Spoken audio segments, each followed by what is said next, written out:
రామ్టాక్కి తిరిగి స్వాగతం.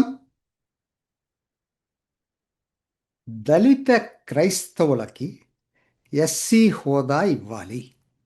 ఇది కొంతమంది కొన్ని రాజకీయ పార్టీలు, కొన్ని సంఘాలు కలిసి మార్చి 31వ తేదీన విజయవాడ సిపిఐ ఆఫీసులో రౌండ్ టేబుల్ సమావేశం నిర్వహించారు. పాల్గొన్న వాళ్ళు ఎవరు? కమ్యూనిస్టు, అన్ని రకాల కమ్యూనిస్టులు, కాంగ్రెస్, వైఎస్ఆర్సిపి, ఎస్డిపిఐ, అట్లానే దళిత క్రైస్తవ సంఘాలు, దళిత కాదు క్రైస్తవ సంఘాలు. ఇవి ఇవి ప్రధానంగా జరిగింది ఈ రౌండ్ టేబుల్. దీది ప్రధానంగా ఏంటంటే వాళ్ళు చెప్పే పాయింట్ ఏంటంటే, సెంట్రల్ పాయింట్ ఒకటి: మతం మారినంత మాత్రాన వారి సామాజిక హోదా మారుతుందా? నిజంగా వ్యాలిడ్ క్వశ్చన్ ఇది.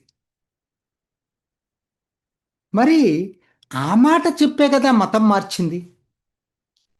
నా పాయింట్కి ఆన్సర్ చెప్పాలి వీళ్ళు.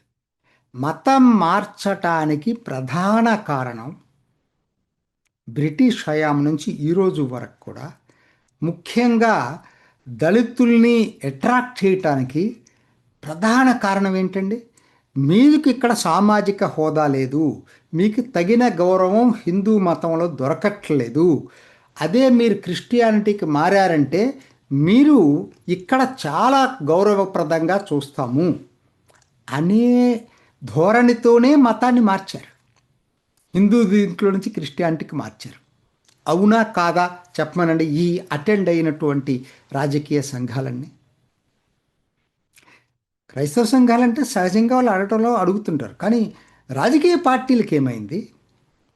అసలు ఎవరెవరు అటెండ్ అవుతారండి? ఎస్డిపిఐ ఏంటి ఆ పార్టీ? ఎస్డిపిఐ అది పిఎఫ్ఐ యొక్క రాజకీయ పార్టీ. పిఎఫ్ఐ సిద్ధాంతం ఏంటి? ప్రపంచం మొత్తం ఇస్లామిక్ రాజ్యాన్ని స్థాపించాలి. క్రిస్టియానిటీకి ఎక్కడ స్థానం ఉంది అక్కడ? నాకు అర్థం కాల. మరి వాళ్ళు ఇవాళ దీనికి అటెండ్ అవుతారు. కమ్యూనిస్టులు, మతాన్ని నమ్మనటువంటి వ్యక్తులు ఏదో మత మార్పిడి పెద్ద అదొక సాంఘిక సంస్కరణలాగా ముందుకొచ్చారు. మరి రష్యాలో, చైనాలో ఏం జరుగుతుందో చెప్పలేదు. రష్యాలో కమ్యూనిస్టులు ఉన్నప్పుడు క్రిస్టియానిటీని అణిచేసిన సంగతి చెప్పలేదు. చైనాలో ఈరోజు కూడా చైనా క్యారెక్టరిస్టిక్స్ తోటి ఉండాలి క్రిస్టియానిటీ అనేది, దీంతో చర్చీలను కూడా వాళ్ళ దీని ప్రకారంగా మార్చుకుంటున్నారే. వీళ్ళు ఇక్కడికి వచ్చేమో ఈ పద్ధతిలో మాట్లాడతారు. అసలు ఏంటండి ఇటీవల కూడా ఇంకో వివాదం అయినట్టుంది కదా. ఆర్ఆర్ఆర్ రామకృష్ణరాజు ఆయన ఏంటి, ఆయన ఆ భీమవరం దగ్గర ఒక ఉండి మండలంలో ఒక ఊరిలోకి వెళ్ళి దేవాలయ పునరుద్ధరణ చేయాలంటే ఇక్కడ మీ జనాభా ఎవరు లేరు కాబట్టి మీరు చేయటానికి లేదని చెప్పి ఎదురు తిరిగారు. చూడండి అసలు ఎక్కడ దాకా వెళ్తా ఉన్నాయి అనేది మనం ఆలోచించాలి. అసలు ఇవాళ లెక్కలు తీయండి. ఇవాళ లెక్కలు తీస్తే ఇవాళ ఎస్సీ కోటాలో ఎమ్మెల్యేలుగా ఎలక్ట్ అయిన వాళ్ళు గుండెల మీద చెయ్యి వేసుకొని ఎంతమంది హిందువులో చెప్పమనండి. నిరాకరిస్తారు. మనకి పబ్లిక్గా అడిగితే కాదని అనొచ్చు, వాస్తవం అది కాదు. ఇక్కడున్న ఈ రాష్ట్రంలో ఉన్న ప్రజలందరికీ తెలుసు ఏంటనేది. నాకేం వాళ్ళ మీద కోపం లేదు, ఎందుకంటే ఏ మతమైనా వాళ్ళ వ్యక్తిగత స్వేచ్ఛ అది. కానీ దాన్ని బలవంతంగా మార్పిడి చేయొద్దంటుంది. క్రిస్టియానిటీని గౌరవిస్తాను, ఇస్లాంని గౌరవిస్తాను, అలా హిందూయిజంతో పాటు. కానీ ఈ పద్ధతుల్లో ఈ మత మార్పులను మాత్రం ఒప్పుకోను ఎటువంటి పరిస్థితుల్లో కూడా. ఎందుకంటే ఇవాళ ఒక అంచనా ప్రకారంగా దేశం మొత్తం మీద అబ్స్ట్రాక్ట్ నెంబర్, మన పర్సంటేజ్ కాదు, అబ్స్ట్రాక్ట్ నెంబర్ చూసేటట్టయితే, అంటే నార్త్ ఈస్టర్న్ స్టేట్స్లో అందరూ ఎక్కువ క్రిస్టియన్సే కాబట్టి అక్కడ వాళ్ళ జనాభాకు తగ్గట్టుగా చర్చిలు ఉంటే ఉండొచ్చు. కానీ అత్యధిక సంఖ్య ఉంది చర్చీలు ఉంది ఆంధ్రాలోనట. తమిళనాడు అనుకున్నాను ఇన్నాళ్ళ నుంచి, కాదని తెలుస్తూ ఉంది. ఆంధ్రాలోనే అతి త్వరగా మతి మార్పు బ్రిటిష్ టైంలో జరిగింది తమిళనాడులో, ఆంధ్రాలో కూడా అప్పుడే జరిగింది కొంత. ఇటీవల కాలంలో విపరీతంగా జరుగుతుంది ఆంధ్రాలో. ముఖ్యంగా వైఎస్ఆర్ వచ్చిన తర్వాత బాగా పెరిగింది. ఇది జగన్ వచ్చిన తర్వాత అసలు రెచ్చిపోవటం జరిగింది. ఇది చాప కింద నీరులాగా వెళ్తా ఉంది. జనాభా లెక్కలు ఎట్లా ఉన్నాయండి? అదవరకటికల్లా తగ్గింది క్రిస్టియన్ జనాభా. 1961 10% పైన ఉంది. ఇప్పుడు 1.84% 2011 జనాభా లెక్కల ప్రకారం. ఇది నిజమా? ఎవరైనా చెప్పనండి. ఒక్క జగను వైఎస్ఆర్ అని చంద్రబాబు నాయుడు కూడా చూసి చూడనట్టే ఉంటాడు ఈ విషయాల్లో. ఎందుకనంటే నాకు ఎందుకనో ఇది ఉన్నదన్నట్టు మాట్లాడుకోపోవటం. రాజకీయ పార్టీలు కదా, వాళ్ళ ఆలోచనలు వేరుగా ఉంటాయి ఎవరైనా సరే.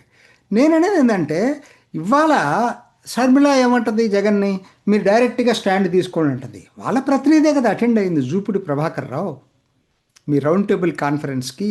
సరే అది వాళ్ళిద్దరి మధ్య గొడవ అనుకోండి, మనకు అనవసరం.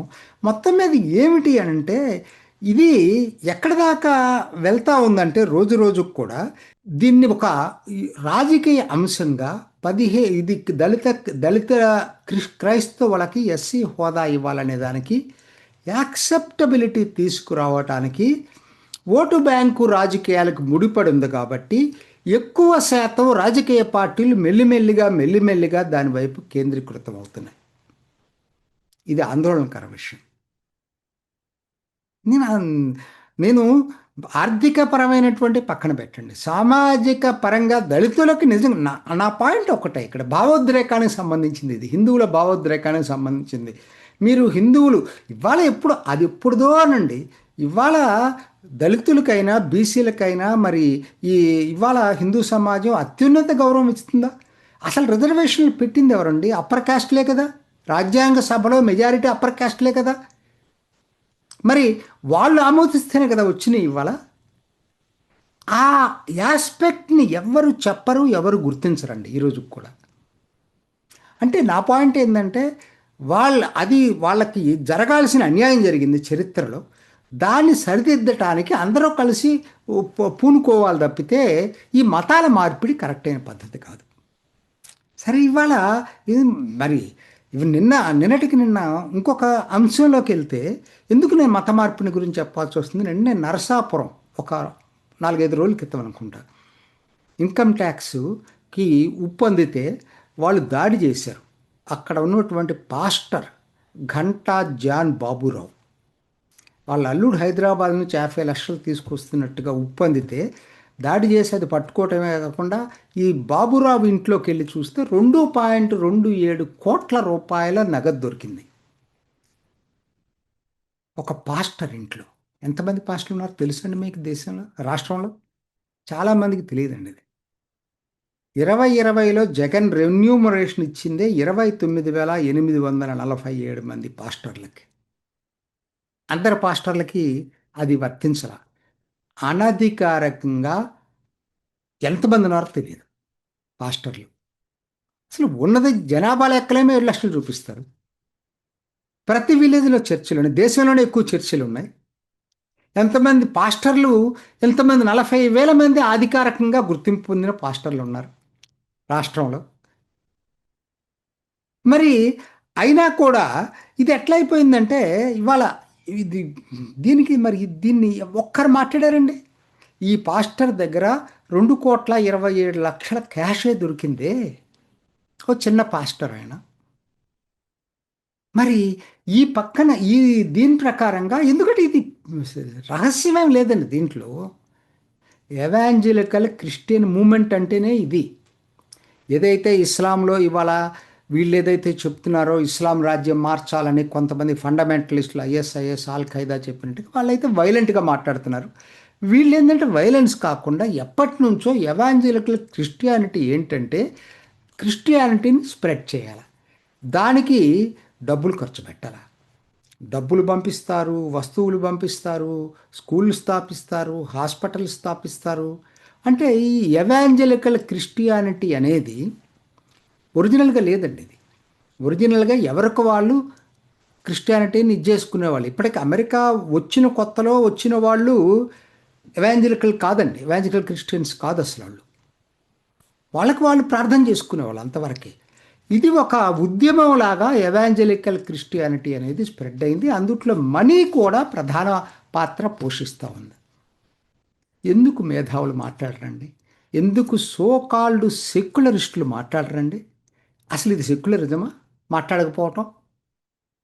నా నేను నా నా మొదటి నుంచి నా గ్రీవెన్స్ ఇదే. అసలు సెక్యులరిజాన్ని మర్చిపోయిన సెక్యులరిస్టులు.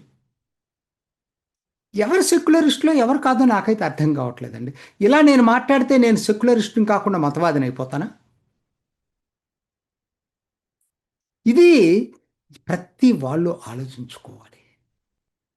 జరుగుతున్నది ఇప్పుడు ఆంధ్రాలో చిన్న విషయం కాదు. చాలా చాలా లోతుగా ప్రచారం అనేది చాప కింద నీర్లా మొత్తం సమాజాన్ని వ్యాప్తి చెందుతుంది. ఎగ్జాజరేషన్ అయితే అవ్వచ్చు. కొంతమంది అంటున్నారు కొన్నాళ్ళకి అసలు ఆంధ్ర క్రిస్టియన్ మెజారిటీ స్టేట్గా మారొచ్చు అనేది. అవుతుందో లేదో నేను చెప్పలేను, కానీ ఉన్నదాన్ని గుర్తించండి ముందు. ఎందుకు గుర్తించరు? చరిత్రను ఎట్టయితే వక్రభాష్యాలు చెప్పారో వర్తమానాన్ని కూడా వక్రభాష్యాలు చెప్పుకుంటే ఎట్లా? వర్తమానాల్లో జరుగుతున్న దాన్ని జరుగునట్టుగా గుర్తిద్దాం. ఇది నా తపన. ఇది ఈనాటి రామ్ టాక్. ఇంకొక ఎపిసోడ్లో మళ్ళీ కలుసుకుందాం. నమస్తే. చూసారు కదండి. మరి ఈ వీడియో కనుక మీకు నచ్చినట్లయితే ఒక లైక్ కొట్టేసి మీ అభిప్రాయాన్ని కూడా కామెంట్ బాక్స్లో తెలియజేస్తూ ఇలాంటి ఇంట్రెస్టింగ్ అప్డేట్స్ కోసం మా ఛానల్ని సబ్స్క్రైబ్ చేసుకోండి.